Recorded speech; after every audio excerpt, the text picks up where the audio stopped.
যারা একটু সহজ সরল তাদেরকে সবাই ঠকানোর চেষ্টা করে। যেখানে দরকার যিনি কম বোঝে তাকে হেল্প করা, সেখানে আমাদের দেশে উল্টা হয়, সুযোগের অপব্যবহার করা হয়। কোন সুযোগে কার ক্ষতি করা যাবে সেটা সবসময় চেষ্টা করে। যাই হোক, অনেক কথা বলে ফেলছি, আপনাদের কাদের সাথে এই কথাটা মিল আছে একটু কমেন্ট করে জানাতে পারেন। তো এই দিকে আমাদের যে পিকেট ইটগুলো আনা হয়েছিল সেগুলো আজকে ভাঙার দিন। ছোট ছোট প্রতিটি কাজেই নিজেকে নিয়োজিত রাখার চেষ্টা করি। অনেকেই বলবেন এগুলো তাদের কাজ, তারাই করুক, আমাদের করার কি দরকার। আমার কাছে মনে হয় প্রতিটি কাজই কষ্টের, প্রতিটি কাজে সম্মানের, আর বিশেষ করে এই সবগুলো কাজ আমাদের। তাই এই কাজগুলো করলে যে আমি ছোট হয়ে যাব তা কিন্তু না। এছাড়া আমরা যদি একটু কাজ করে দিই তাহলে আমাদের জন্যই ভালো, কাজটা দ্রুত হবে। তো এই জন্য আমি এবং ইভেন দুজনেই কাজ করার চেষ্টা করি তাদের সাথে। এছাড়া সবাই বলে নিজের কাজ নিজে করলে নাকি মায়া বাড়ে। আপনারা কে কে নিজেদের ঘরের কাজগুলো করেছিলেন একটু কমেন্ট করে জানান, তাহলে আমরাও একটু সাহস পাবো কাজগুলো করতে। সচরাচর আমরা কাজগুলো করি না, তাই আমরা অল্পতেই হরান হয়ে যাই। আমরা পুকুর পাড়ে বসেছিলাম, যদিও পুকুরের পানি অনেকখানি কম। গ্রামের মধ্যে ফসলের জন্য পুকুর থেকে পানি দেওয়া হয়, তাই পুকুরের পানি অনেকখানি কম।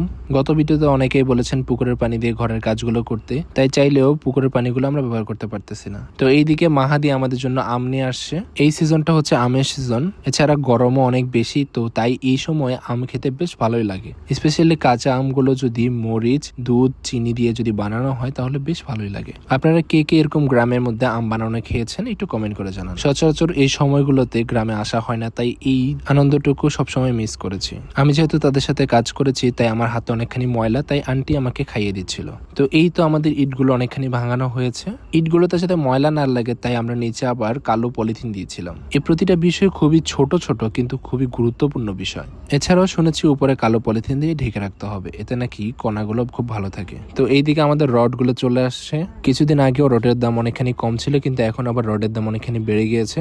আমরা JSRM রডগুলো কিনেছিলাম 5 সুতা, 4 সুতা এবং 3 সুতা। বাজারে কোন রডগুলো ভালো একটু আপনারা কমেন্ট করে জানান আমাদেরকে। রডগুলো নামাতে যে কষ্ট হয়েছে বলে বোঝাতে পারবো না। রডগুলো নামাতে আমাদেরকে ফিসু ভাই অনেক বেশি হেল্প করেছে।